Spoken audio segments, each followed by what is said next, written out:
All right, everyone. It is another time of Competitive Corner. And we've got two special guests. They were on the Any War Game Anytime podcast. This is the first and third place winners of the one page rules tournament we had in England. So I got Dave, who took third. I got second. And the winner, and I think we're going to talk about his army, very good play, Harvey. So, real fast, for myself, it's good to be back in America. I think the 3 days is perfect for like at the end of Sunday, I was just raring to get home. But I was really happy about the tournament. So I think for the Any Warbane Any Time podcast, we sort of kept it really brief, but we're going to sort of dig into sort of the bit of the weeds and some of the competitive side for this. So we've pulled up some of the armies. We pulled up our armies and we pulled up Dave's, Erin's, and Bence's army that I think did pretty well in the tournament. But that being the case, Dave, how you doing, man? Hello, it's good to be here. I was thinking actually just before I was coming on, how much I've been looking forward to hearing your next episode of Competitive Corner, and it's going to kind of take the wind out my sails a little bit when I get that notification saying, "Hey, there's a new upload," and being like, "Nope, I know exactly what's being said this episode," or do I? We'll find out. But yeah, it's really good to be here. As I said to you when I met you last week, I really enjoy these episodes of yours. I enjoy a lot of your content. And so it's really exciting for me to be here. And if anything, this is one of the best parts of how well the tournament went, getting to be here with you. So thank you for having me. Yeah, of course, of course. And you guys better watch out because I think that we have some other people coming on some competitive corners. Love you guys to have on really good. I know we talked a little bit about this in the tournament in person too, just some really sharp minds on the game. And Harvey, how you doing, man? Yeah, really good. Yeah, excited to get into some of the meats of the lists today. After talking through the tournament yesterday. Yeah, yeah. I think we could it's really funny before we could break this up a million different ways. But I think and I think it's also okay if we, take this tournament and have another episode or something. Let's not, in other words, we're just going to sort of talk about some things that we noticed and we'll just sort of let the conversation go from there. I do one other thing I before we want to preface this. So, like all things on these competitive corners, I always like to preface that this is for the competitive. We call it competitive corner for a reason.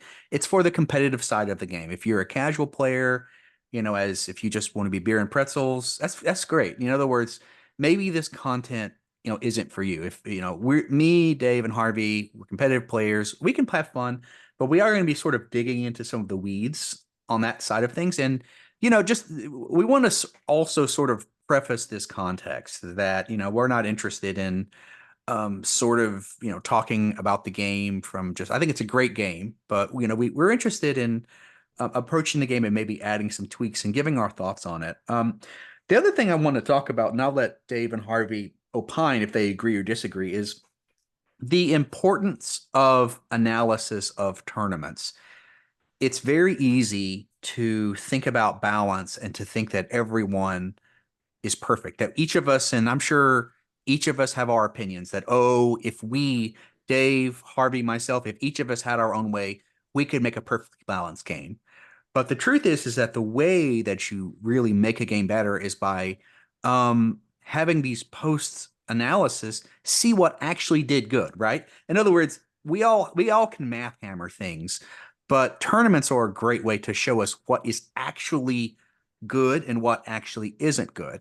And Yeah. I can speak for myself. I went into this tournament with some assumptions.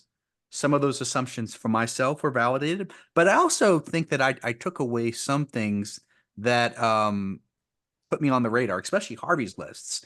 I think that Harvey's Ghostly Undead has really, I haven't really been following Age of Fantasy lists, and I think this is a really nice list that I think we can talk about as well. So with that in mind, let's just get into some assumptions. And what I think each of us, what we could do is maybe each of us, we just talk through a few of the assumptions in our lists, and then figure out, okay, what worked, what didn't. I think that we can all say, as being first, second, and third, we all came in with, I think, some pretty decently accurate assumptions. Am I correct in that, Dave? Harvey, that, that's probably why we did well. What do you think about that?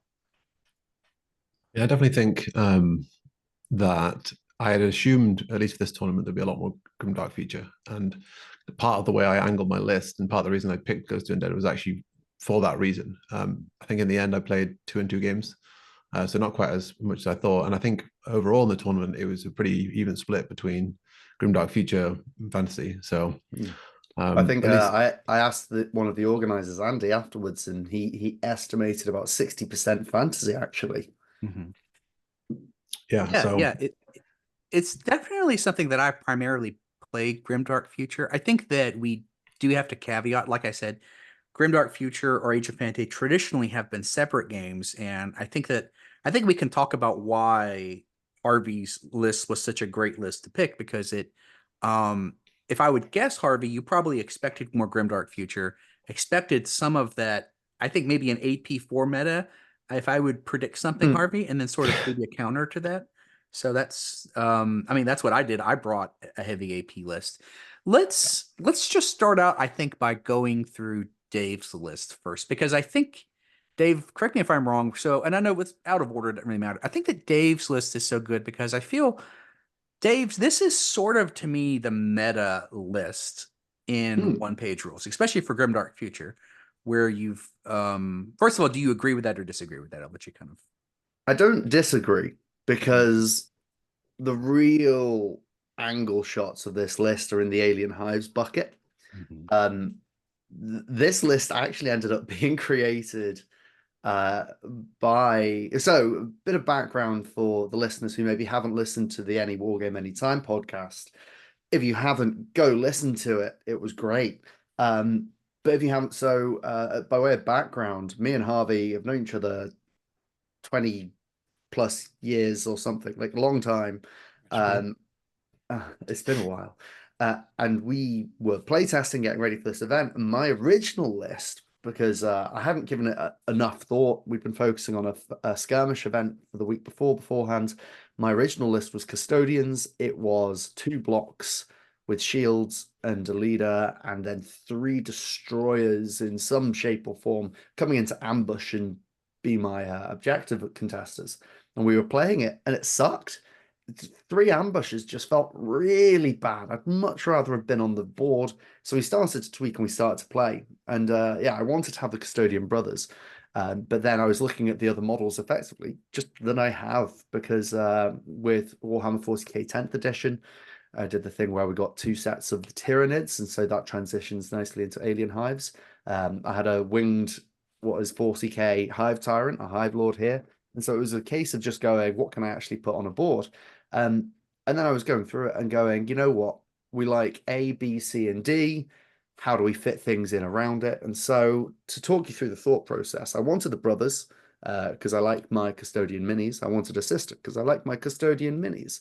And we were able to get a nice happy block of that, which proved with especially with the Great Sister leading the custodians and having the Eternal Vigilant, which is a +1 to hit modifier. It became really nice through a few combats. In one of my combats in my second game, it pretty much won me the game, which I'll talk about at another point, or you can hear about on the other podcast. So that ended up being a really nice center point. The Prosecution Sisters were brought in after a playtest game with Harvey earlier in the week, where we kind of had the chat of going having a unit of potentially 10 shots Mhm. at 24 inches sitting back and just unleashing fire can be Yeah. really good for holding objectives and also just plinking off people and maybe forcing a few morale checks. So that's where the custodian side of things came.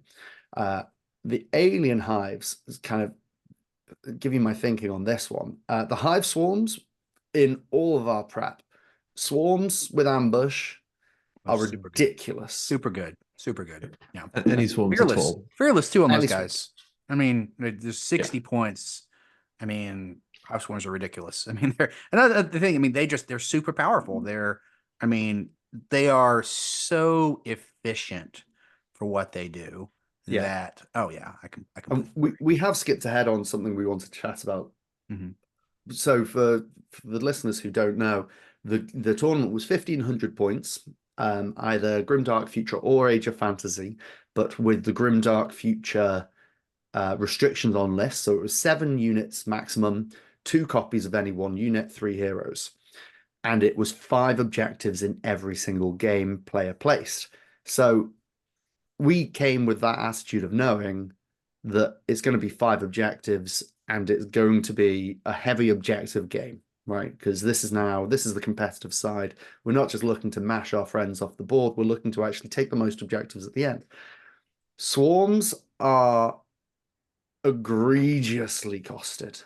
You can get ambush on them for 5 points. They're 55 points base. You can get ambush on them for 5 extra, which means that at the end of the game, for so little effort, you can just clean a point really easily. And after 4 games of grinding, it's not too hard to find an uncontested, undefended point. And we can get quite soapboxy. When we come to look at Harvey's lists, we'll look at his swarms and how effective they were. So great testament to sort of speak. So one, this is something that when I talk about my advanced tactics, I always mention the best armies are armies that can bring, and Alien Hives can do it better than just about better than anyone. They can bring a combinations of high quality units, quality 2 and 3, and low quality units, those 5 and 6 units. So because they can fill all the gaps. And I think, I would say when I see your list, Dave, I see a metal. Like I think even the custodians, honestly, probably weakened your list. You could have easily probably. I mean, that's just me. I think that you could have done. I completely agree. I didn't mind the allies at all. You probably could have done pure alien hives and been even more powerful. Probably that 500 and I think it's 15 points on the allies could have been if someone looks at this and you go, hey, I can make that list better. You're probably right. The custodians were not strong. I just like my minis. I like the models. Yeah, they fit well. I think that they did serve a purpose. I love the prosecutor sisters with the fearless on them and death. It did fit the army, but yeah, I in other words, I would say this. I don't think that the army was, oh, you did allies. No, I thought it was a really super good army. So the Hive Lord, Dave, I think that's I was gonna come to him like second to last. yeah. The Hive Lord. Yeah. So I wanted to run the model. This is a really good thing to talk about, especially if you're a listener to this and you're not competitive and you're interested. Let me just back something up. I wanted to bring one of my big boys. He's a model that I loved. I just wanted to put him on the board, and he fit so well. It was the benefit of having a caster 3 in Alien Hives who got a ridiculously strong list. Ambush flyer who can output a ton, and he's tough 12. It was kind of an alignment of the stars. I wanted a big model I could bring who could come down, who could dole out a load of buffs in the regeneration if my opponent was rending or poison light or flying. And if worst case scenario was that he was dealing extra damage with his caster, great. And so slapping ambush and firing on him meant that the theory was, and the same with my Shadow Hunter, who I'll come to in a second, I've got the ability to deploy behind terrain. I've got the ability to decide where I'm coming in, and it means that I have control over how my ridiculously expensive model is coming in.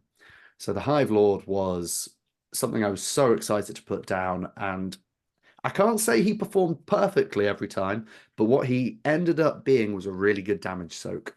Yeah, I mean and it's funny you put caster 3. It's I want to get your opinion on it because I've always in my advance talked about how the power of spellcasters are powerful. I've heard people sometimes come and say spellcasters are bad and they're not good. Yeah. I'm like, so how do both of you? It's funny. I would have brought a spellcaster if my spells didn't suck so much. I'd have brought a spellcaster. Both of you did bring spellcasters. Do you disagree with that? How do you Harvey will be far more technical. If I can just say my bit, which is nonsense first, which is that a spellcaster in OPR is a 4+, which is a 50-50. And so that means because it's a 50-50 on paper, it succeeds about 25% of the time. That's why casters feel bad. Harvey will give you way more technical analysis on this, though. I think when we were looking at bringing this list, so originally we had the custodians list, and one thing we'll probably touch on with some of the later lists is that if you are running the maximum number of activations in an activation-based game, you're probably going to have a rougher time than others. So we rejigged it into this list, and we wanted to get 7 activations in, and we were looking at the list and we were trying to add some durability to it. Obviously, the custodians are very durable, and there are options for regen and 6-up saves and stuff for custodians. But one thing we expect really is a lot of rending and a lot of poison when you come into A lot tournaments of because rending. regen is very powerful. And one of the nice things about the alien Hives list is that they have regen on a spell, which Yep.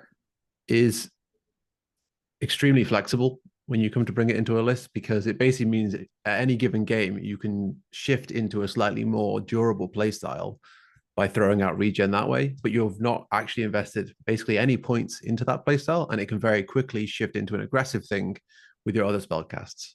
The other nice thing about Hive Lord as well is because it's ambush, comes in turn 2, but caster tokens generate even when you're off the board. So it gives you this very, very powerful first activation on turn 2.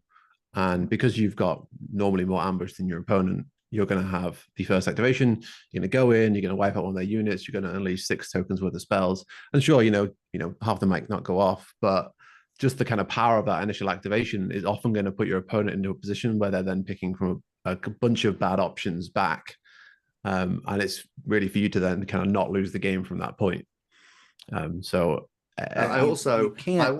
can't let that Hive Lord.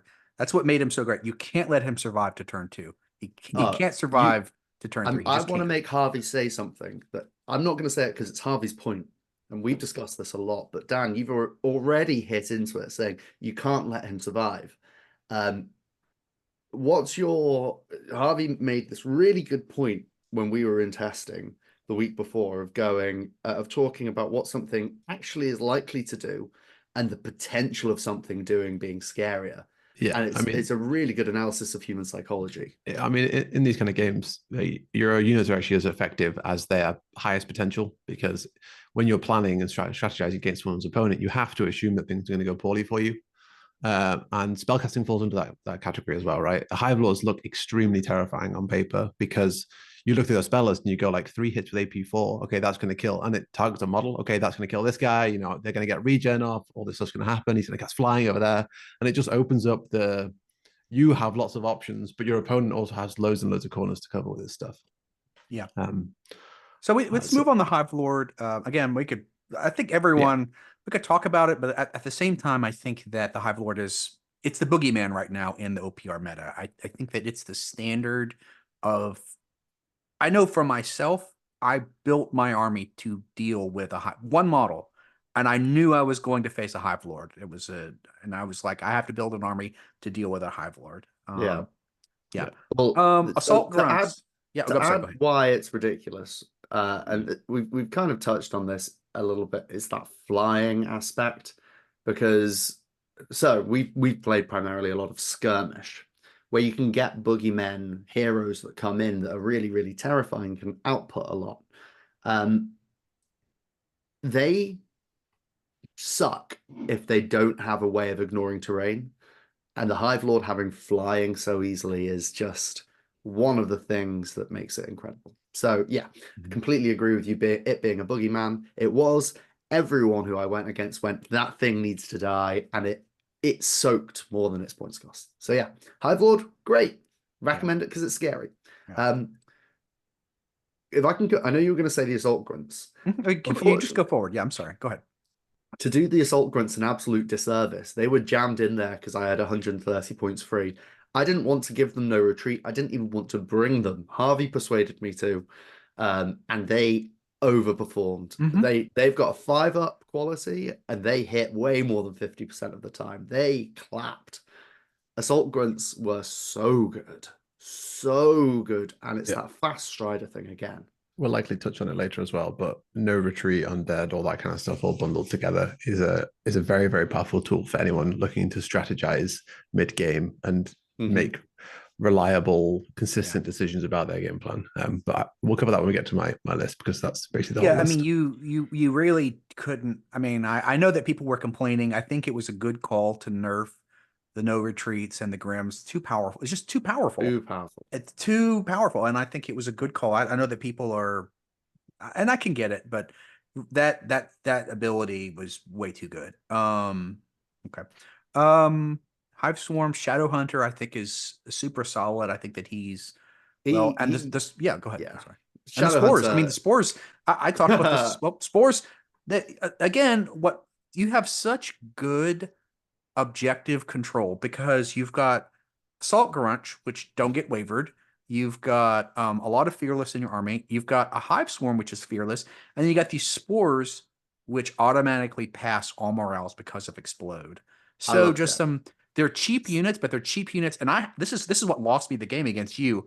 I couldn't waver these units, right? Between their Fearless and their No Retreat and their Explode, all I needed against you was a few of these units to waver. And Yeah, yeah. and you couldn't get it. And so Mhm. spores, right? So Shadowhunter, if you're looking at this and you're going, "Wow, that thing looks incredible, incredible." Yeah, it is, but it's really clear why it's incredible. Strider, fast, ambush, 8 attacks, 4/3, sweet. In fact, in the game against you, you got your shifters in and wiped it out before it moved. So it sucked in that game. In everything else, though, it was doing bits. Now, those Mhm. spores. So Harvey's touched on it. Maximum activations, 75 points for a single unit of activations is great. The fact that the spores in round one of a game, when round one is your chess setup way of playing OPR, you're moving on to points, you're setting up for your next crunch moves, which are turn 2 and 3. The fact that my spores, who are terrifying to touch, can't be shaken by shooting, move up and take a point, Yep. so good. And then everyone is terrified of them. The only opponent of mine, and we'll touch on their list later, who wasn't scared was Erin because they were bringing plague Yeah. demons. So there was other things going on there. You were terrified of them. Harvey was terrified of them in the finals, and my round two opponent with his lizards was terrified of them, and rightly so, because when they charge you, if they haven't been shot down, 10 hits, it doesn't matter what your save is, something's coming out of that. Now, for that 75 points, I've got a chaff activation that I can do early on to force you to try and move something more valuable. I have got potentially 10 hits. Usually you'll scrape by one if you charge with them. Uh, and then you've also got the ability to take points. Just the value in a cheap unit like that, lovely. So yeah, it was really nice bringing this list. I really enjoyed it. There are several ways I would have A, played differently and B, built differently, but for what was the event and the amount of time that we prepped, I was so happy with getting to bring some of my favorite minis and Mhm. having an incredible day of games.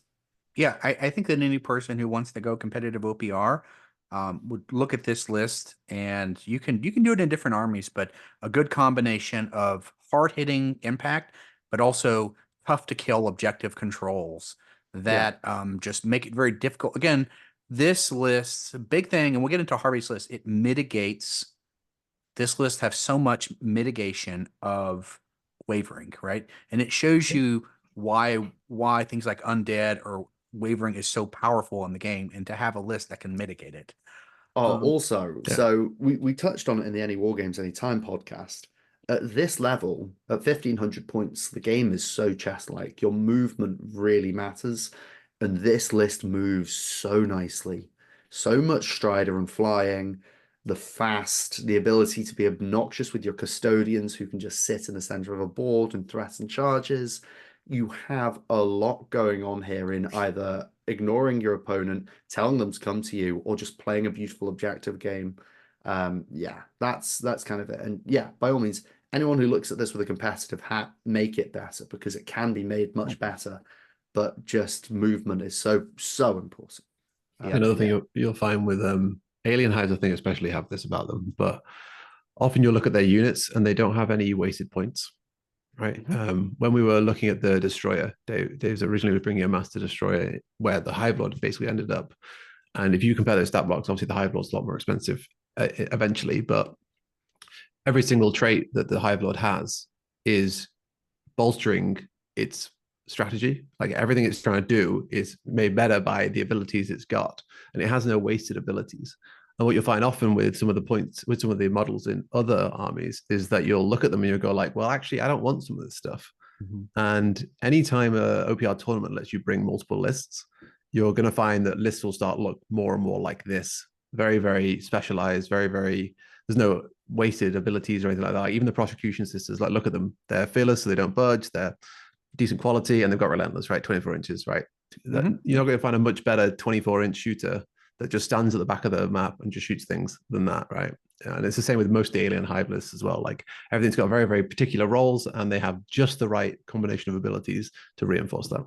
Yeah, I mean, the MVPs in this army, I go back to it, are actually the Hive, Swarm, and Spores. Those are actually just for what they do and how they force opponents. They just have exactly what they need, and it's yeah, Yeah. highly efficient. Yeah. And Very this is good. something, right, to really, really hammer home. OPR is a really good objective strategy game.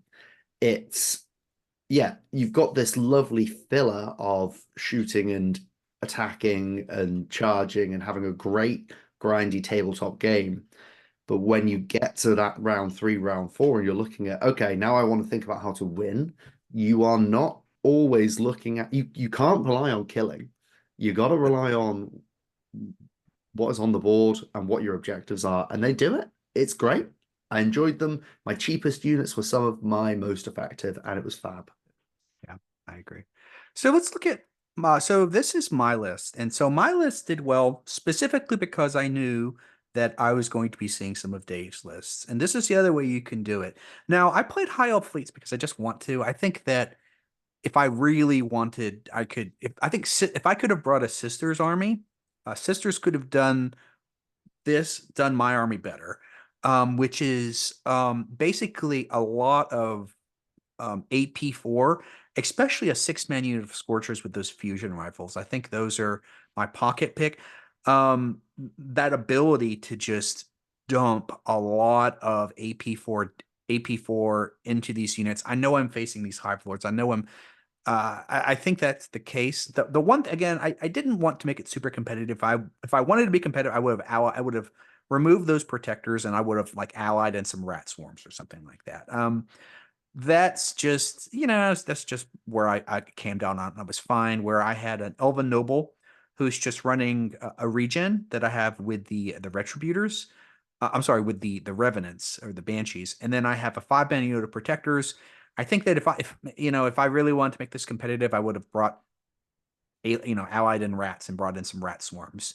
Um, because those protectors are terrible. And it goes back to it.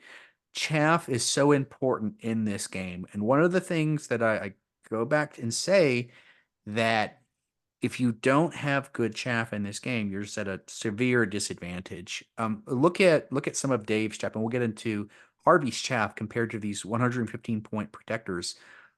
Just doesn't compete.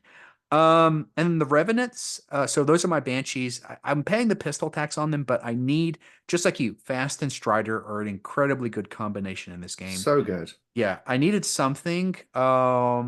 Would have loved to have had a little more AP on those guys, especially against that Hive Lord.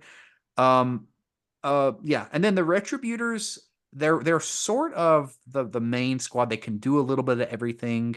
They've got some hand to hand. They've got again. I've got Regen on 2 units. The squads that I really need to stick around, those Revenants with the leader, and then the Retributors have Regen. With an army like High Elf Fleets, Regen has its place, and if you can be careful about use your speed to sort of avoid the poisons and the rendings.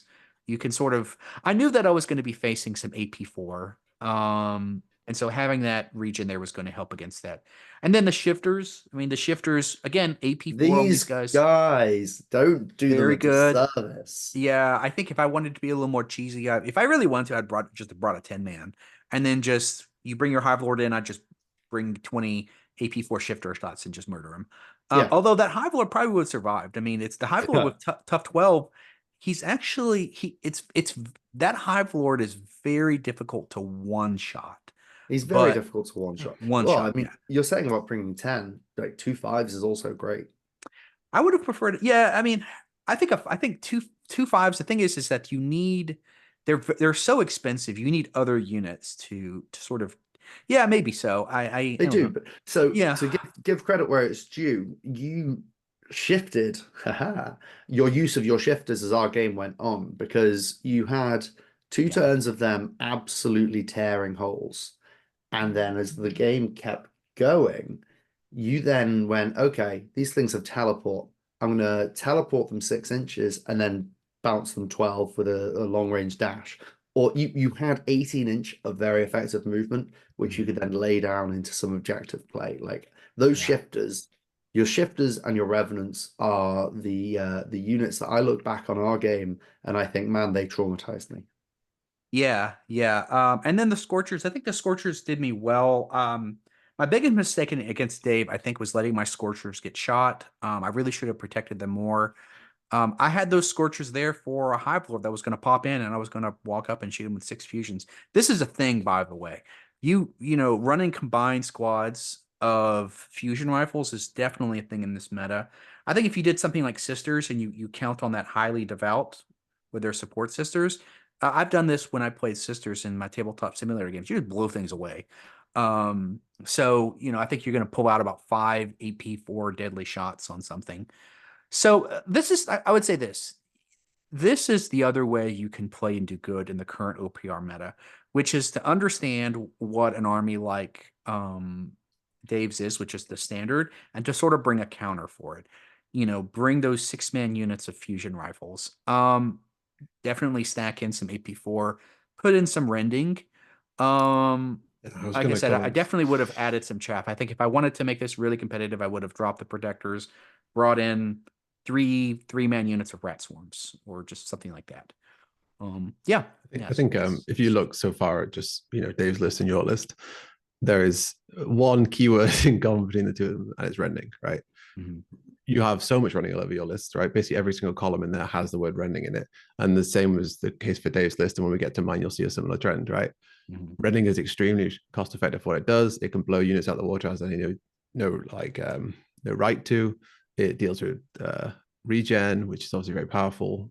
So if you're ever looking for a good unit and it has rending, then you're halfway there. Yeah, I think so. I think rending is, to me, it's always been a problem. It's the reason that in my custom army I got rid of just rending because I think it's but I agree. I completely agree with So that. I was Yeah. looking at this, right? And I think that rending is a necessary evil because what is more of an evil is regeneration gone Mhm. rampant.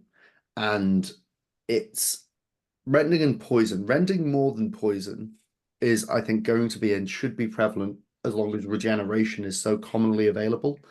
Um, and if it wasn't, what you'd actually find, if rending and poison, and I know this is a new thing in OPR, but if rending and poison didn't negate regeneration, and weren't as effective as they were, then regeneration would just be absolutely dominant. And I know me. I like when I started playing, I just wanted regeneration on everything, and then Harvey and the rest of our play group started to bring things to counter it, and I went, "Oh no, my regeneration is ruined." And because rending is multi-versatile, faceted, multi-beneficial. Someone more articulate than me can say this, Well, right? it does It could be everything, and AP4. and It I, does I everything. Yeah, I think for me, I liked it in the old rules pre 3.0, where first of all, regeneration used to be a lot more expensive. And I think that what they did is they lowered the points on regeneration and then gave it a hard counter. I liked it better pre 3.0, where you just paid a lot more. In other words, you could bring a lot of regen, but you're paying a prohibitive points cost for it. But you don't have, in other words, you sort of always get it. Where exactly regen, like rending is becoming so prevalent that you almost have to bring it, and just where I feel like it's sort of the rule that does everything, and it makes for, that's my view, is I think it sort of lessens the variety of what we could be bringing. Yeah. definitely. Yeah, I mean, for as long as things exist, kind of similar point to if your guy can do it, he will. Um, for as long as things exist within the system and you're showing up to a tournament where you're expecting to fight a variety of armies, you've got to be able to handle everything. And rending ticks off high defense and it ticks off regen, right? So already you're getting a very rounded generalist list by just picking rending weapons. So Mhm. Yeah. extremely point effective and also just gives you like peace of mind, really. But let's talk about the other side of rending, which we'll get into Harvey's list as well, because they did change things in 3.2, where they've added a lot of, and we'll get into some of these other lists where there is also this way to counter rending with all these regens now, right? So in other words, the self repairs, the putrids, the ethereals. So real quick before we go into Harvey's list, any other comments on this list? We can just get to Harvey's list, which I think the Harvey's list is super interesting. So for one, I haven't followed Age of Fantasy, but when I saw Ghostly Undead, this army is ridiculous. This army is Yeah. just this army is ridiculous, and not that yeah, it's a terrific army, and I'm so glad this army is not in Grimdark Future because this army is so Yeah. efficient. It's not even funny.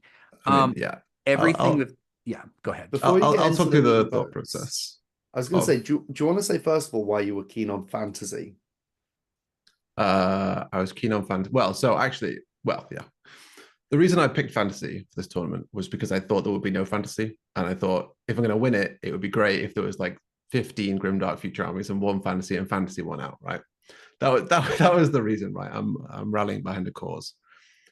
The reason I picked Ghostly Undead specifically is I expected lots of Grimdark Future. Every single unit in this list has stealth. Just built into Ethereal. Ethereal is extremely powerful. It gives you a 6-up, it gives you Strider, which is good against melee, and it gives you Stealth, which is good against range. So great that your whole army has it. It means that you've got kind of lots of threats that no one wants to deal with. From there, the other feature of Ghostly Undead is basically everything is defense 6. Yep. So you just don't interact with AP at all. And if So you look across my efficient. list, I basically had no interest in interact with AP at all. Anytime someone did attacks against me, they'd always read out their AP, and I go, yeah, it's a 6, don't worry. Because every single unit here has a 6-up defense. It's always going to roll 6-ups. It's got ethereal 6-ups, and then some of them have Spell Eater, which is another 6-up or 2-up against spells. So this list is already not interacting with one kind of pillar of the game. I'll never care about AP. I get my defense from elsewhere. On top of that, I have stealth, I have Strider, so I can make plays that other armies can't. I can hide in terrain and so on and so forth. One other pillar of the game. You just basically don't care about terrain. Yeah, don't care terrain about that just at all. doesn't matter. Yep. I have Undead on every single unit, so I don't care about the pillar that is morale. Yep. Just don't care. Yep. Undead and its aliases are it's probably the most insane thing for a game like this, because say that again. It really needs to be said. Right? I can't tell you how many games I won because I had a single ghost left in a unit who has equal capture weight to everyone else. He is a whole activation to kill. I can float him in difficult terrain where he can't be charged, or I can just full move him away through terrain so they can't get in range of me. I won lots of games just entirely off the back of having Undead on my things. And this list is not a very killy list. There are 2 units in it that are extremely killy, and the rest of it is basically just stalling. I had a clear goal in mind when I built this list, and it was there are 5 objectives. It is a 4x4. That is extremely target rich for objectives. If you can wipe out some of your opponent's units, they can't threaten every point on the board by the end of the game. And because you have Undead, the chances of you having at least 5 units on the board is pretty high. I would say most games I ended with 4 units by the end of turn 4. Now, some of them were tattered on single models, but it's extremely reliable. It's so easy to develop strategy around it because you can look at a unit and no matter how weak it looks, you can go, yeah, this is going to be here because it's either will make its morale check or it'll fail, and then it'll make a 4-up to not take any wounds for each wound, or it'll take a bunch of wounds, but none of that matters because at the end of the 4th round, you just need a model on a point to capture it. Yeah, and I think that we're going to talk about the other lists. You know, I see in the forums, and I think this is why it's so important to analyze what armies did well. I have seen on the forums, and I have to sort of speak it because it seems to like the Undead people who were talking about how Undead was bad, it managed to. I didn't think I thought it was being ignored until 3.3 came out, and they temporarily put Undeads on 1s and 2s. And that's just bonkers. Ridiculous. Bonkers. I mean, so I'm only saying this because I've seen people who discuss Undead. Somehow that voices are getting through, and I think that we're going to talk about this. One, Dave's army, which did very well, basically had Undead and waiver mitigation. Obviously, Harvey's is all Undead. We're going to get into Bence's list, which is a Robot Legions, which has Undead. And then it's just really Erin's list, which doesn't. But again, I lost against Dave because I failed a morale check and my unit was just 50%, and that unit was gone. So one, Undead, if anything, this tournament you take into account, Undead is powerful, You know, for me, sometimes I actually have been pushing. I would love for Undead to go to a 5 or a 6, but at a 4 up, it's fine. I'm just again, I'm Well, not gonna again if pushing for it in one way, right? yeah, a 4 up, I I guess think it's okay. But it's very powerful. If anything else, Undead is it is. very You powerful. you got to remember, right? We've spoken a little bit about engaging. Harvey's spoken about engaging with different axes of the game. Um, when you are playing a competitive game, you've got to remember what you're playing for, and that's objectives. And this is something as Yeah. well, right? Like I know I've made that mistake a lot when you don't play the objective game. I am forever haunted by one of the games I had with someone else in our testing group where I thought I can win on a 5 objective board by fighting over 3 objectives. Spoiler alert, you can't. And he just had 2 objectives I didn't even look at and they won in the game, right? Mhm. So that's important. You can't contest objectives if you're shaken. And you get shaken by either being shot at, by failing morale. By failing Mhm. morale is how you get shaken. Undead don't care.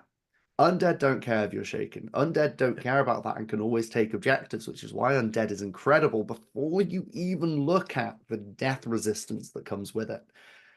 Just, I think yeah. one of the things about Undead is that it's so reliable that it actually let me execute the exact same strategy 4 times in a row on the game day against 4 completely distinct different armies, right? I did the exact same thing turn by turn. Turn 1 is the first turn where you set up all your movement and your counter charges. That's just simple movement. Turn 2, the scythe ghosts all have reap and they all have rending and they make Mhm. 20 attacks, and they trade up so heavily into most people's I brought a big dude stuff that you'll end up a couple of activations ahead by the end of that turn alone. Turn 3, the goal is to capture objectives and then to leave your guys floating in middle space, right? Come turn 4, if you have more objectives than your opponent and most of your units are positioned off objectives, they are left with a catch 22. They can either go for the objectives and charge nothing, or they can charge your units and be guaranteed off the objective. And because you're playing undead, you know that any charge is not likely to kill your unit anyway. So you can then move on to the objectives and take them anyway. And I did that exact strategy 4 times in a row, and it won me the game 4 times in a row.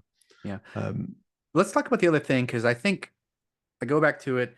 I have always said in my advanced tactics, and I have to hammer this home. People talk about how, oh, spells are terrible. Spells are terrible. Why do yeah, you value it so much? And yet both of you brought spells. And first of all, both of you have the level 3 regen.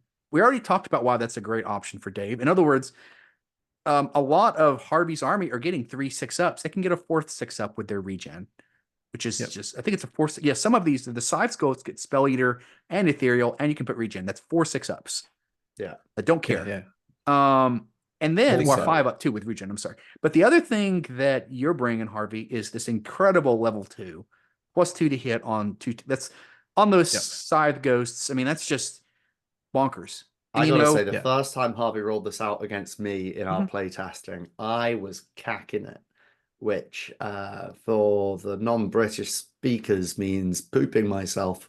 mhm. Because suddenly his guys who were 4s and 5s were 2s and 3s. What? Yeah. Incredible. It's another aspect of basically not interested in actually playing the game of OPR. Those guys are rending and those guys are reap, right? So rending means I don't care about your defense, and reap doubles on ones, which means I don't care about your defense either. Mhm. You throw in a +2 to hit, and all of a sudden I didn't care about the fact that I had a quality 5. The 2 spells on this list, by the way, that are way more powerful than the rest of them are the grief, as pointed out, the +2 to charges, and vicious spirits is insanely good in this list. This Yeah, damn spell. yeah, This yeah, damn very spell. good. Insanely good. So It- oh, 6 tell hits, preach. AP2 is going to kill plenty of like mid-range 5 model 4-up units, right? It's just going to wipe them off the board. And one of the things about spellcasting is it's completely detached from activations almost. It's just a Yep. completely free extra move that you get. It means you get to target more than one unit in a turn. And, you know, if you save a couple of points, you could throw off 3 or 4 spells in a turn. And your opponent never really had a chance to account for that. That's just like too many things to think about. Yeah. On my Yeah. advanced tactics, I go back to it. One of the things I've basically said, this is the reason that I do this. Everyone gets caster 3. That's just, and 2, everyone needs good spells. I think a lot of people think that spells are bad because honestly, a lot of spell unit, a lot of spells that armies have are just terrible. Yeah. So, but you two have 2 very good spells. You got the caster 3. And look, you wrecked face. And I think that I think your spell certainly had a point in that. Yeah, definitely. I mean, also, it's, the first game I played, me and my opponent, we mentioned this in the other podcast, but we tried to cast maybe 10 or 11 spells across the game, and every single one failed apart from one, right? And you're going to have games like that, right? Mhm. But there are also going to be games like against fourth round against Dave. I cast Vicious Spirits on his sisters, and it killed the whole unit immediately, right? Mhm. And that's just so, so powerful. And I still had my movement, I still have my charges, I can still do all my other things. Yeah, insanely good. Yeah, I would really like them to relook at Ghostly Undead. I think so for me, I think it's a little bit of a min-maxi, but it's like Dave's list, this maximizes, and a lot of Yeah. people think that like us competitive players, we nitpick. Oh, you're just nitpicking 5 points here, 5 points there. Let me tell you something. In a competitive game, nitpicking every small point, you can get that one key upgrade in.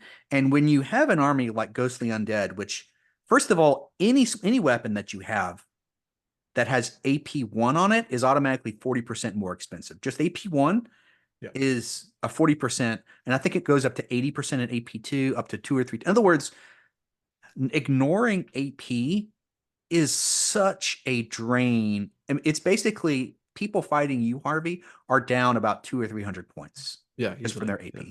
Yep. Is that correct? I mean, how do you feel about that assessment?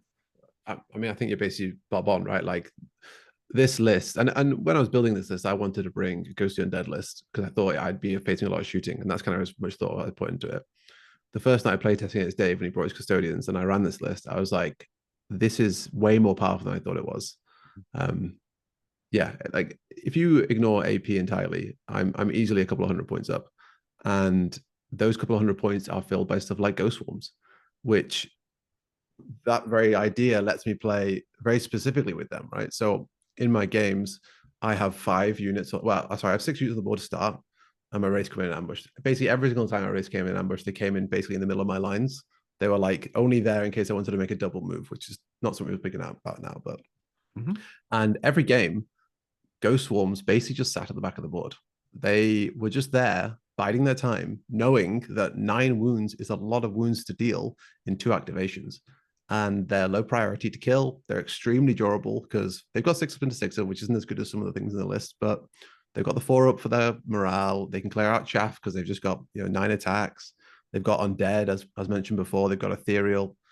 They can guarantee take a point basically each one of them every single game. I don't think there was a single game where my Ghost Swarms actually died just because the playstyle of keeping them at the back, waiting until it's too late for them to do anything about them, and then just moving up and taking points. Also, double objectives. Like Yes, we haven't in this chat really spoken about the importance of objective placement in the pregame. So tell them about Yeah, I mean, tell it's them about very double objective taking. So I'm going to be doing bat reps on my games, and I was going to talk about this point that so with 10-man squads, and both of you I ran 10-man squads.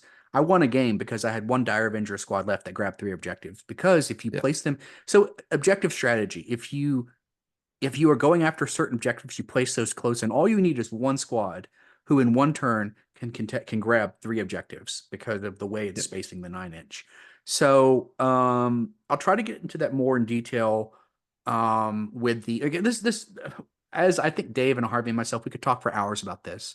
But real quick, Harvey, well, I want to get to Erin and Bence's list, but Harvey, anything else in this list that that you just want to point out? It's a great list. I mean, I think it's I think there's one more thing I want to mention, and it was the same in Dave's list as well.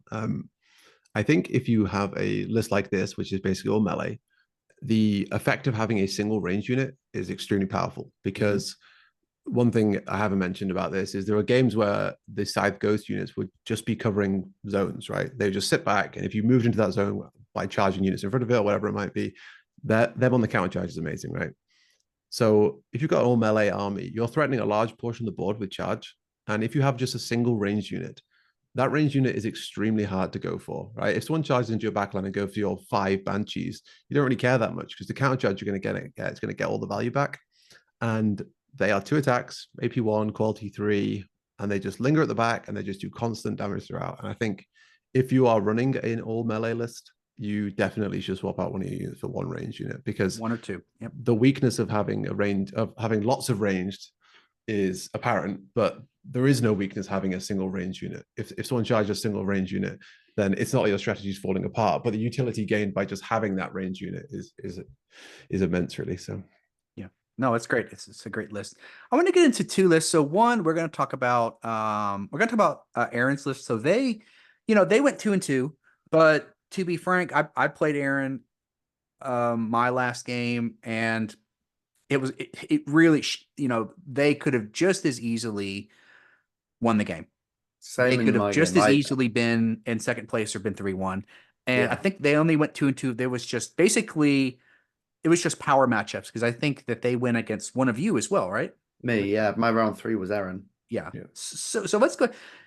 One thing I think about this list is so let's get into it. It's an ascended harbinger of plague. It's got the plague swords.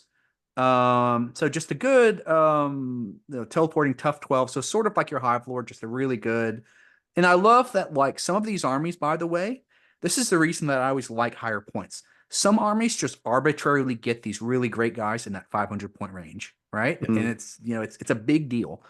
So with the big guy, two champions of plague, with the blessing of plague. This is something that's really fascinating.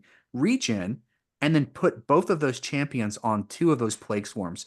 Those yeah, things were so difficult to kill. yeah, Just again, Def 6 with Putrid and Regen just doesn't care about AP for a lot of these swarms. yeah. Just a super good unit. Um, and then two Plague Flyers. Strider, we already talked about that, why Strider is very good. Daemon, to be able to pick and choose, ambush, scout, very powerful. Musician and banner, so both of them were quality 3 on their morales. Luckily, Erin failed a morale on a 3-up 2 times in a row, and I Yeah. snuck a win out of it. I What feel about that this? Just like yours, it has one shooting, just like your armies, all hand to hand, but one shooting. well, you got two. It's the Fly Rider. So there's a couple of things to comment on about the greatness of this list building, right? Oh, I'm sorry, this was been tweaked. I think I Yeah. had to tweak it. Actually, one of those units don't have the 12-inch range. I had Oh, to reboot it. I Yeah, I thought had to they reboot. both Yeah. did. I recall them both having it. But anyway, Okay. so the Plague Swarms are doubled up. They're all double units, so it's 6 bases, not 3, Mhm. which is fracking because at 130 points, you are bringing 18 wounds, which is great. And then tagging on the Champion of Plague with regeneration is one thing, but it also changes their quality for morale checks suddenly to 4+, which when you get them to half health is tough. It's tough to get them to half health. And then suddenly their morale checks are on 4s. It mitigates so much about what goes on here. And then even before we talk about the individual units, Harvey and I have a lot to say about Demon. Mhm. And yeah, just Wormhole and Rift Demons in fantasy. So much versatility and power in deciding I want the game to be played my way that your opponent has to then suffer through. I will say that given the format of this tournament, I did think Ambush was on the weaker side. I think the strength of Ambush in this tournament was more in getting first activation turn 2, so you can make plays like a full move into a full move on the same unit. I found that most people who ambushed, and certainly myself in my games, spent a lot of time ambushing basically in their own lines Oh because yeah, it was such a yeah, tightly packed game. Where you actually want your units is just like in the middle of the board, threatening things. I But think I the mean, yeah, ambush. in a normal game, yeah, Demon is extremely powerful. Yeah, I think that for me, maybe we could. It could be different games, different experiences. I felt that ambush was more powerful on a smaller board because you can go wherever you want, kill whatever you want, and then very quickly, like on bigger boards, you generally, especially for hand-to-hand units, especially on bigger boards, they ambush in, but they can very well spend 1 or 2 turns. In these sort of small boards, you ambush and you hit something, and then you immediately have impact the next turn, right? Yeah. So, yeah, I don't know, but the I trade-off can see it is both that ways too. Because you're the right, maybe you trade-off don't need it is as much. Maybe ambush is just the more and more I play this game, the more and more I don't think that ambush and scout are equal. More and more yeah. I feel that No. ambush is more powerful. Well, Um, there's a reason that Games Workshop has a 50% limit cap on its competitive for the ambush equivalent in those systems, which is deep strike and 40k, because you just have the ability to make your decisions. Now it is different in OPR because it's a four turn game. So if you ambush, you are losing at least 25% of your activation for that unit, which is Yeah, important. half your objective play as well. And half your objective play because of the recent nerfs. So Mhm. it's maybe not as unhinged, but and again, there's so many great things to say about it, and many of these are Harvey's points, which is going on about the game you want to play and the game your opponent wants to play and what Yeah, Demon does about that. that's the true strength of a full ambush army. You can develop a strategy based around strong early activations in a turn, similar to the Hive Lord, and you can basically play that game every single time. And I think that will be a trend through most powerful combinations in the game. You know, anything that doesn't care what your opponent's doing and has a very specific strategy that it can execute reliably is going to be a strong list. I think if we were looking at Erin's list and looking for improvements, I would definitely have brought more activations. I just think if there are 5 points on the board and you lose 2 models, you at best have one unit on each objective by the end of it. I like their. I don't know. I like their list. Maybe I don't know if you could actually combine those play flyers, but yeah, I like the 6 mans. I So think the one thing that really was Aaron's undoing was no undead. And there were some key, Yeah, just like yeah, me, yeah. some key, and that just shows you how powerful. Just some key failures that wavered a unit. And that is, it's super powerful. And again, I think I think the other thing Aaron's bringing is a lot of poison, so definitely counter. They can counter regen as well. yeah. That's But also so yeah, again has that way of dealing with it. I think that poison is certainly an easy way to deal with it as well, to deal with that regen as well. poisoning rending is obviously a very strong combo as well. Mhm. Anytime Yeah. you roll 6, you're basically guaranteed a wound. But how much better it is than just normal rending is kind of up in the air. I Mhm. think with Aaron's list as well, in the game I had against them, they deployed their 2 plague swarms and heroes in the middle and their flies on the side. So I ignored one of the units of flies because the way the objectives had fallen, that fly unit was contesting one objective across the game. And so then I got their Harbinger of Plague down, which meant that the rest of the army was suddenly looking a lot more digestible. And so I think if I were running Aaron's list, I would not double up the Plague Swarms, and I would have shifted the playstyle to put the Harbinger of Plague and the 2 Fly Riders in the middle of the board rather than on the flanks, and using that as my rock for then the what would be, oh, you couldn't have 4 units of Plague Swarms, so this Yeah, wouldn't yeah. work. But you then have more ability in your flexibility to play some other objectives. So I could split the my analysis difference. doesn't fully Split the work. difference. One combined unit, 2 smallers, maybe, possibly. Um, I think. I mean, we all saying this. Again, they were just basically a few bad rolls away from Yeah, basically being second themselves. So it's. I think that's why you want to play more games and you want to play. But that it is what it is. The other thing that we have to mention about this one, again, the patterns we're talking about quality 6, I'm sorry, def 6 on some of these units, but also the putrid and the regen. So doing the same thing.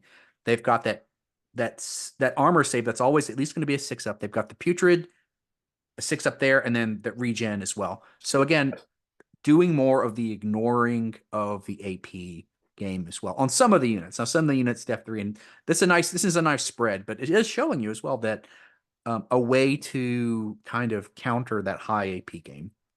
Yeah. definitely. And one thing to note as well is 6 up invuns are costed the same as regen. Obviously, they have no counter, but they're half as good. But the fact that they have no counter means they're almost twice as good as regen, because if you Yes. look through all the other lists, there's so much rending. There's so like this list that has rending and poison on everything, right? Yeah, yeah. I Regen won't is get is into the I basically won't wasted get into the points. specifics, but I do think that these the the last I've checked the formulas, it is basically directly half of regen, and it should be a little more. I do agree since it is no counters. I do agree with that. Okay, Aaron's list. Again, just notating some of these things. And let's go into Bence's list. Bence went 3-1. So really, when we're, talking about, I mean, Bence certainly could have been could have been second or third, right? I think that, in other words, we have to talk about Bence's list as basically right up there with us, right? We don't know the difference, but from what I understand from Andy, it was very small. So really, we have to talk about Bence's list as a second or third place list as well. We just have to. And Robot Legions. So is there a surprise that Robot Legions is in the mix? None. None Not at all. whatsoever. Yeah. The only weakness of this list is it allows for AP to be played, right? I mean, obviously it's really high defense, so it'll roll over anything that doesn't have AP in their list. But yeah, I mean, this is just another undead list. You know, you've got bot swarms in there, another example of robot swarms, very, very good. Yeah, very well rounded. I played one game against Bence, and it basically came down to him underestimating the scythe ghosts. And they absolutely tore his guardians to shred, and then he basically lost the game off the back of that. But yeah, really solid player. Really, really nice list. There was just, small point scale, so one mistake really cost him the game. Yeah, I think it's important. Of Alien Hives, you don't. I guess it's good. I mean, why not say? But it's important to bring up Bence's list because it seems, and I follow in the forums, it feels like the Robot Legions players are a little more animated about how bad their army is than the Alien Hives. Am I wrong? Sometimes I just notice that. I think maybe, I don't know. This could be a human effect, but maybe because Alien Hives haven't been hit hard yet, where they need to be, and I know that robots have been where they needed to be. And so maybe there's still that little bit of sensitivity around it, which I would completely understand. If I'd have invested as much effort into Alien Hives as some people have into robots and then suffered the same level of nerfs, then yeah, you know what? I'd feel pretty bad too. But the army is still, I will so good. Stick to my guns. I think they are still a top tier army. They're still, To bring a point that I know you've made in the past, right? What you've got to look at when you're rating and considering the versatility, the strength of armies is the versatility of the army lists. Now, we've touched on a little bit, I think, with the Ghost of the Undead, that everyone has a good amount of versatility and different angles of maybe not just playing the game, but ignoring aspects of the game. And robots, like I look at this list and I think, yes, this is a well-built list, because you've got the bikes who've got fast and strider. You've got the things like the Scorpions and the Pistoliers who can be such a great rock and dish it out as well. Like each of those Tri-Scorpions on a 3/3 with tough 3 has got, is that 8, 9 attacks each? I haven't actually looked at the breakdown. That's 12 attacks, AP2. Yeah. Well, I mean, I'm sorry, it's 9 attacks. I'm sorry, he did give the Reaper blade, so it'd technically be 11 total wounds. I don't even like the Reaper blade. I like them with the. It's funny you mentioned that. Like I prefer them with just all 4 attacks AP2. I'm so used to that's how I run mine, and so. But I can see the Reaper blade. You're replacing one, so right, so. It's one Reaper blade, so it is 9 attacks, but it's still such an incredible output that you can get on a tough one. And again, look at that, it's got Strider.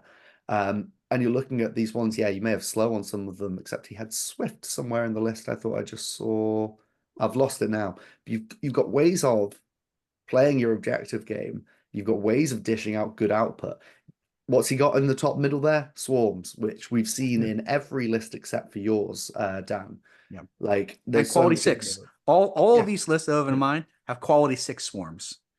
Quality 6 swarms that have 3 of them have basically waiver mitigation. This is Robot Legions as well. I mean, if I could, we just really need to point out one thing. Let's take Harvey's list. It's Age of Fantasy. If we're talking about Grimdark Future and we take Harvey's list out, what are the big dogs? Alien Hives, Robot Legions, Plague Brothers, and I guess High Elf Fleets. I mean, we're broken. There you go. But stop the press. Yeah.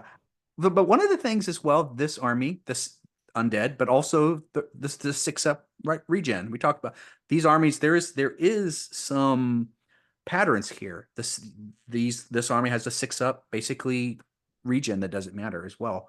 I mean, if you could, you would take bot swarms with no attacks, right? Like that just shows you the point in this unit, right? The point of this unit is it's the cheapest source of 9 toughness with undead robot effect on it, and you don't care about anything else, right? You care that the fact that it's so low threat as well almost plays into its game plan. No one's dealing with the bot swarm, but then you come to the end of turn 4 and all of a sudden it's decap 2 objectives and you lose the game off the back of it.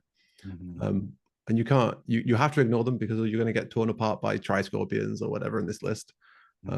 but then all of a sudden you reach the last turn and half your army's in tatters, and you just can't do 9 wounds without 2 activations basically. Yeah, what about this one? People don't talk about this one. There is the hunter, which is ambush, gets AP3 when it shots. I don't see people playing this. It's a really good one, which is they on the turn it ambushes in, gets AP3. Very good. It's a very good roll. It's good to see him. 6 attacks. That's AP4. 6 AP4 attacks just coming I in. want to It's probably one of the best units I've seen use that. A lot of them are the sniper type units, and they have like 3 attacks, and it's basically irrelevant that you have that much AP on 3 attacks. But for 6 attacks, really it's very good. want to touch on an important point, right? Like, so for anyone who, again, you haven't listened to the other podcast, my background in competitive play is being really bad at Magic the Gathering. You've got aspects in that game which absolutely pull through here. One of them, which we again talked about, is you can play an unfair game. For anyone who's a Magic player who's played Modern, you've got 2 types of decks in that, which are fair and unfair. And you can play an unfair game. And another thing is what we're doing right now. We're here, we're breaking down lists, we're discussing it. Bence could easily be in any one of our positions because it's how you play it. And things like Hunter are such an important point for that, and Ambush, and all of these movement effects. You can have it where you can come in with it, make a bad ambush, or make a bad entry to the game, and have a really ineffective first turn. And as we've said already, right, if you have a bad first turn of your ambush, that's then half the game that you've spent whiffing your unit. So I look at Hunter, and actually I look at that having not faced Bence, and I kind of go, that doesn't excite me. But Harvey, you've got a different opinion because no doubt Bence was a good player. Yeah, I mean, Bence was a really good player. Obviously, Hunter didn't bother me at all. He might as well Super not cool read it guy out. too. Let's talk about just Yeah, he's a super cool guy. Yeah, Super excellent cool. mentality. I will mention as well on the point about how you play being more important than your list a lot of the time. Lewis, who was playing Goblins and Orcs in round 3, I think I faced him. There are things that players do who are kind of heads up about the game that immediately make you recognize that they're heads up about the game. Stuff like not moving your full distance. If anyone ever moves less than 12 inches, they've had a big thought about what they want to be doing, exactly where they want to be going. Anyone who precisely places their units should be a red flag. People who use units for blocking instead of just charging in, people who charge in but don't actually attack, multi-capping units, multi-capping points and stuff like that. All these are strategies that you can use in any list, and you'll immediately see the effectiveness of your list go up quite significantly. There's a lot of little things like, when do you charge a unit to pull them out of an objective? Because remember, you only grab objectives at the end of a turn, so you actually could charge a unit, and if that unit survives, you're going to pull the rest of the unit off an objective, and if that unit survives, that unit doesn't grab that objective. There's so much. We could go on and on. Go on and on about the little things. Again, Let's just, and we're definitely going to have you guys back on. We do have to time box, unfortunately, but let's just get some last words. One, again, I just want to say, we're not here to this is how, again, I go back to it. It's easy to go on a forum and sort of, we need to have a more technical approach to evaluating the power of armies. And one of that ways is through competitive play. And one of the things I think we've tried to do here is to polemicize that we are seeing a lot of very clear patterns in powerful armies in Grimdark Future. And that it isn't just our opinion. This is the way the tournament panned out. So I would hope that people take that in the spirit. We love this game. This is talking about more of the competitive side. So that's how, and then as well, we're helping people become better at the game. If you want to go into a tournament, here's some good templates for how you win.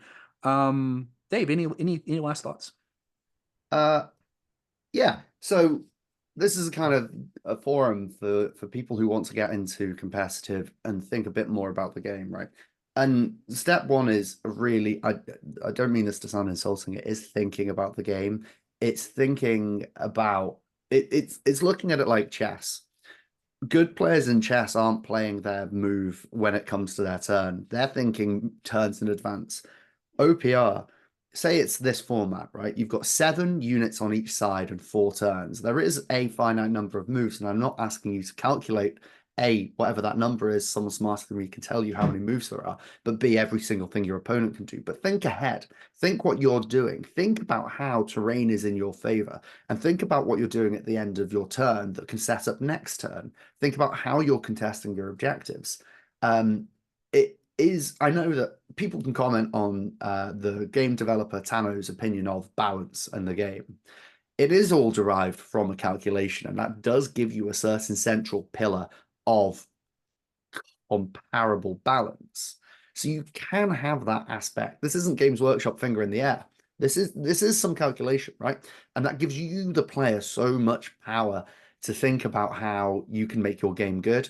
And I hope that anyone who's been listening to this chat right now can see that we're all really heavily analyzing things about that and how to play your objective game. And just, yeah, have that thought a bit more. If you see that there's an event going on and you really want to brush up on this, go and do it. Or better yet, if you're playing with people and you want to do it, have that chat with your friends before you have your game. Be like, hey, I really want to improve my competitive game. Can we have a competitive game, please? And if your mates say no, don't be that guy, right? But there are all these ways of doing it, and I hope this is exciting for anyone who wants to do that. Yeah, thanks so much. Thanks so much, Dave. And Harvey. I think we focused a lot today on the lists of the game, and it can potentially paint a rather bleak picture when we talk about Undead for 45 minutes or so. But what I do want to say is that every single game I played in the tournament, there was smiles on both sides. Basically, every single game came down to decision making, not list building. You know, list building gives you an edge, but what wins you the game is actual decision making and strategy and such. So if anything here or any things we're saying are, you know, sound overwhelming, then, you know, this is not the start point for this kind of stuff. You know, it's throwing together a list, it's just playing the game. And when we push for competitive balance, one of the main reasons for me, at least, is I love Ghostly Undead because I love ghosts, right? I brought it because it was one of the 3 armies I like in fantasy. And I want to be able to play my ghosts against anyone without them rolling their eyes and going, oh, he's brought Ghostly Undead. He knows they're powerful, right? I hate that, you know? I want to be able to put my ghost on the board because I think the ghosts look cool, you know? So yes, that's the reason why we ever would push for balance, right? It helps the competitive of the game, but it also helps every casual player out there. Yeah. Just again, I want a special thank you to Dave and Harvey, who have just been just you know, Leoman and just come to 2 podcasts in a row. So thank you, Dave and Harvey, for your time. Thanks for having us on. thank you all. so much. Till next time.